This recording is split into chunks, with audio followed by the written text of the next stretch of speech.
Hay mga palangga, ayabaw! Umagang-umaga, ang ganda ng sikat ng araw. Hindi talaga magpapakabog yung lab nyo. Hindi talaga magpapatalo. At nilaro naman yung ganda-gandahan.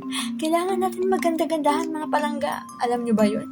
Siyempre, para mukha naman tayo maging tao sa harap ng ating amo. Hindi yung magpapakit ha. Kumbaga maging presentable lang ba na malinis tayo. Tingnan na kahit ganito lang yung trabaho natin. At least, presentable tayo na. Hahangaan tayo dahil malinis tayo. Hindi tayo pangdidirian, alam nyo ba yun? Yun ang palaging nakatatak sa isip ko. At saka alam nyo ba kung saan yung tungo ko niyan? Pagkatapos ng lahat ng trabaho sa labas. Siyempre, yung pupuntahan ko niyan is magpa-plancha. Kailangan ko talagang mag-ready kasi marami akong planchahin. Kaya na lang buhay abroad, OFW pa more. Pero kaya yan, kinakaya. Hindi magpapatalo, kayang-kaya. Sa araw-araw ba naman, palagi kong iniinom yung pinakamalakasan kong vitamins na sentro.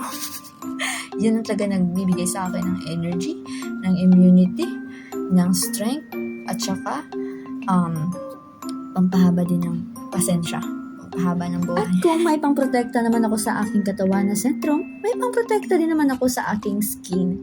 Walang iba kundi ang aking sunscreen. I am proud to say na I'm using the product of Adorn. Ay, naku mga palangga, sobrang ganda niya sa skin ko. Talagang hiyang na hiyang talaga ako. At saka nilabas ko na rin yung mahiwaga kong lip tint para naman mamula-mula. At maging hindi naman tayo mamutla kung tingnan. Kahit marami tayong plansyahin, at least caring, hindi tayo maging... So mga palangga, hanggang dito na lang. Thank you for watching and I hope you like it.